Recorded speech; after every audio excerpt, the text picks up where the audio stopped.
There's 5 rounds left in the regular PWR season, and round 14 is the beginning of the home straight to securing a place in the coveted playoffs. After a statement win on the road last week, Bristol Bears returned to Ashton Gate to face Leicester Tigers licking their wounds after round 13. Sale Sharks are still fishing for their first win of the season, and they'd have to be vicious if it was going to come against the visiting second-place Harlequins. Loughborough Lightning were making a welcome return home where they'd recently taken down Sarries. Could they maintain this reputation as giant killers with Exeter Chiefs soldiering up from Devon? We begin at Kingsholm though. Gloucester Hartpury top of the table and undefeated in their last 5. A daunting prospect for any visiting side, but Trailfinders went toe-to-toe with Quins in their last match, so could they bring the same form here and spoil the show by the circus?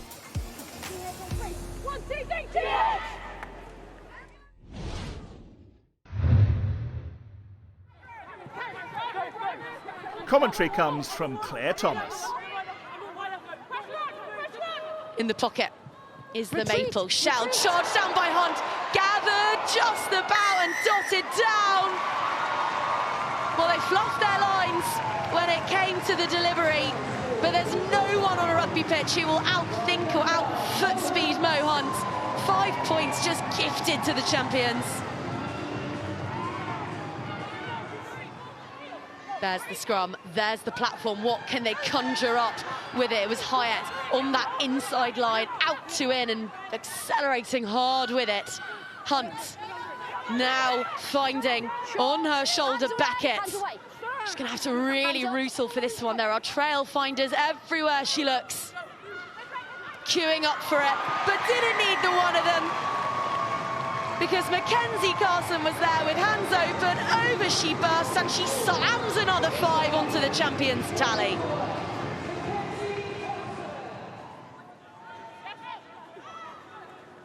The front row scuttle backwards and out the way and leave it to Abby Burton. No flanker in the league beats more defenders than her, but Wood this time finding Pinnock. 2 metres, Rory Wood up and over, and there's the score for Trailfinders. A first PWR try for new arrival Rory Wood.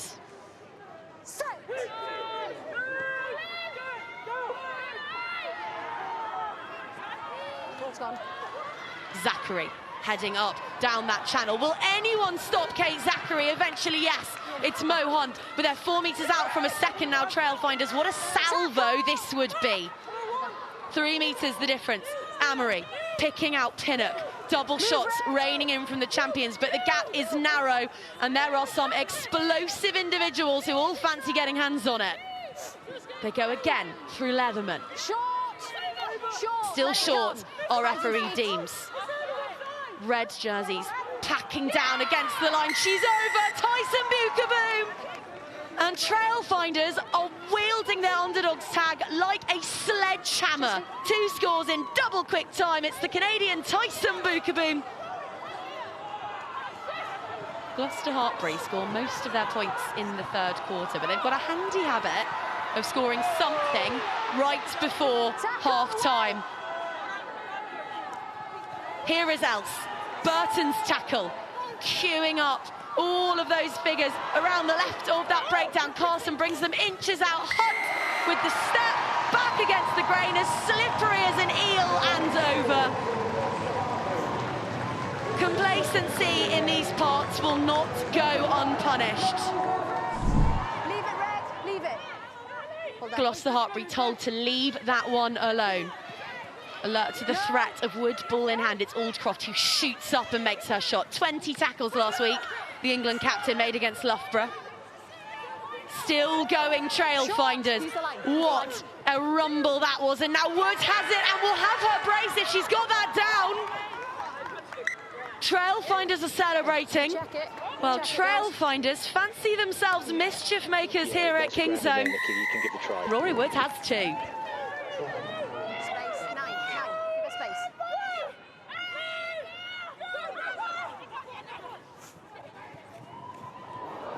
is loose, gathered by Lisa Thompson, still going Thompson, reaching, stretching, short.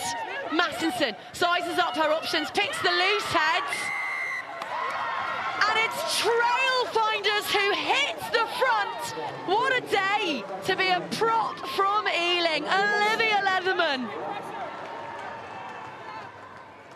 There's a big shove coming. Jones so swiftly to the back of that one, and it's got awfully loud in here all of a sudden. The crowd hoping that every sound wave might buffet Jones over. It is tit for tat in what is turning into a bit of a classic here at Kingsholm, and it's the champions who get a whisker in front once more. Williams carry, George's pass, finding Hendy, Venner picking out Metcalf on the wing, whose beautiful stutter step will be enough on this occasion, and Gloucester Hartpury have their fifth.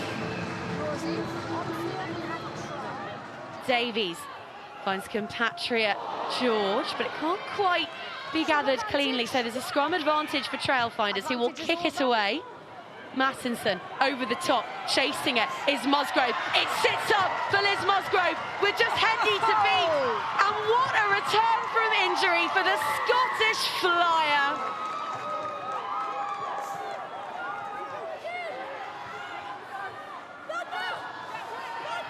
Tough nails carry, Guala's clean out. Everyone from Trailfinders emptying tanks here, hunting for something which would be utterly spectacular. Keep moving, keep moving. The shed is loud. Massenson with the offload to Guala, and she's knocked it on. The most spectacular of finishes.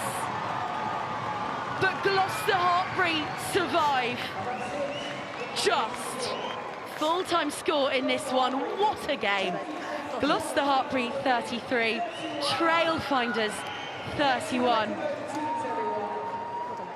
We just said it in the huddle, like normally you win or you learn, that's the saying, like you learn so much from the losses, but we'll learn a hell of a lot from that game. I think the girls weren't sure of the clock. I think sometimes the clock isn't quite accurate to what the refs play, and so massive takeaway for us, but what a game to have on TNT, do you know what I mean? Like we want close games, we want to showcase this league in the best way possible, and that was a hell of a game to have on telly.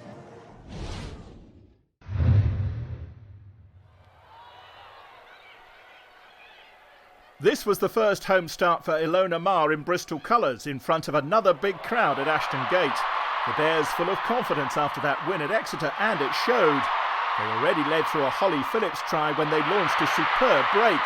After receiving Kira Bevan's pass, prop Simi Pam showed incredible speed to run in under the posts. Another Phillips try soon followed, and Tigers were fearing a repeat of last week's hammering by Saracens. Bristol combining forward power with flair and pace in the back line, and leading try scorer Millie David added a fourth before the half-hour mark. From 24-0 down, the Tigers found their teeth in the final few minutes of the half and got their reward when Meg Jones spread the ball wide for American winger Emily Henrik to score in the corner. And Leicester's momentum continued to grow at the start of the second half, the pack setting up camp on the Bristol line before a pick and go off the scrum by Talia Brodie delivered their second try. That sparked a hectic spell of scoring as the Bears turned to their pack once more. Phillips to the fore again, breaking off a maul and muscling her way over the line. A hat-trick of tries for the hooker.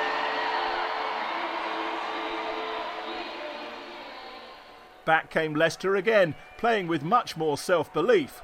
From a line-out, Brodie broke at pace and released fellow Canadian Claire Gallagher. She was stopped at the post, but the number 8 was on hand to pounce for her second try of the game.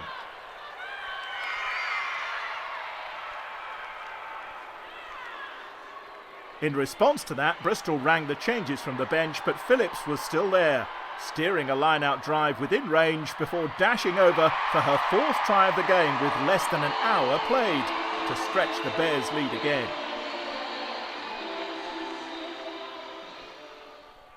Once again, Leicester responded to the host show of power with perhaps the try of this thrilling match. Pace and precision in the back line as Meg Jones combined superbly with Henrik and then rode a tackle to score in the corner. With that, Leicester had the try bonus point.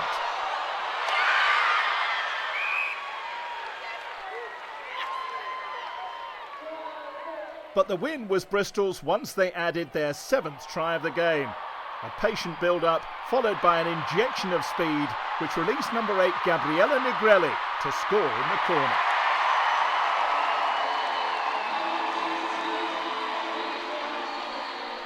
The Tigers battled to the end and were rewarded for their late pressure when lock Charlotte Frey crashed over.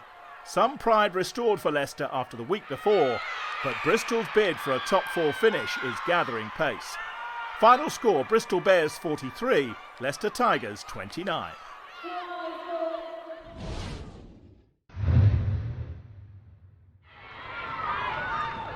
After a weekend off, Harlequins were back in business in Greater Manchester, looking to extend their 9-match winning streak. Sale had enjoyed a break too after their game with Trailfinders fell foul of the weather.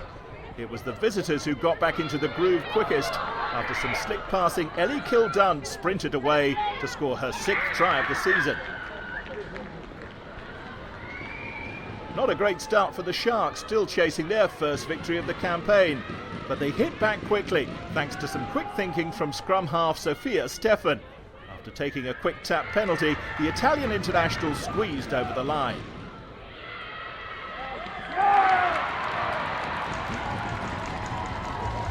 After that, neither side could grab control of the game until Harlequins launched a superb attack from deep inside their own half. Spanish winger Claudia Peña set off at pace and broke 2 tackles before offloading to Kildunn. She charged for the line before a neat pass inside sent Sarah Parry over for the try. A Lizzie Duffy penalty just before half-time cut Quins' lead to 2 points, but Harlequins were soon on the attack again in the second period, and Kildunn continued to dominate the action. A clever box kick by scrum half Freya Orkin was collected by the World Player of the Year, who strolled into score and then raced for the post to make the conversion easier.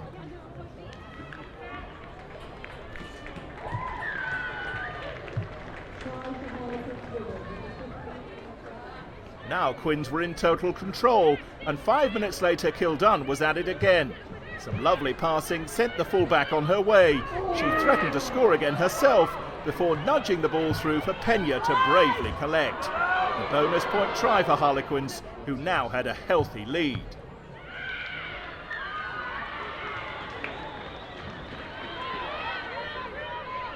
They extended that advantage when a driving maul was finished by hooker Caris Phillips, but Kildunn's afternoon wasn't finished yet. Harlequins' rampant backline continued to create opportunities for their flying fullback. And even though she was stopped just short of the line this time, the ball was quickly recycled, and Kildunn completed her hat-trick by diving over on the blind side, as Harlequins made absolutely sure of a 10th straight win.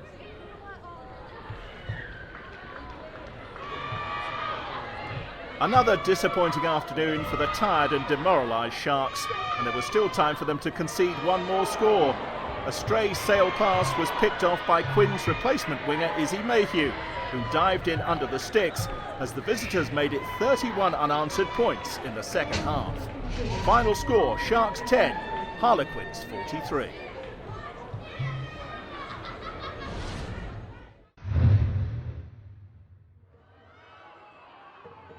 Exeter needed to bounce back from last week's home defeat by the Bears, while Lightning had lost out to Gloucester Hartpury in their last outing. Both teams enjoyed spells of pressure in a tight first quarter, but it was the Chiefs who struck first, centre Alex Tessier spinning over the line to score. The home side's response was immediate. Within sight of the Exeter line, Lightning patiently went through the phases before centre Alev Kelter punched a hole through the Chiefs' defence to finish under the posts. It was her 6th try in 8 games. The rest of the first half was a tight affair with no further score. It was 7-all at the break, and the second period continued to be cagey, with both sides probing for an opening. With less than 20 minutes left, Lightning found it, with Emily Scarrett heavily involved on her 50th appearance for the club. The centre's crossfield kick was gathered by Kelter, who sent Chrissy Skirfield over in the corner. Exeter trailed by 5, and their problems immediately grew when fly half Taylor Perry was sent off. Chiefs down to 14 for the rest of the match, but their reaction was to attack. And after a penalty was kicked to touch, Exeter's line-out drive gathered momentum, and replacement prop Michaela Nelson twisted over the line to score. With the conversion, they led by 2.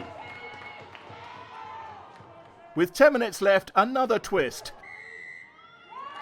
Scarrett landed a penalty to put Lightning back in front, and it seemed that her big day would end in victory.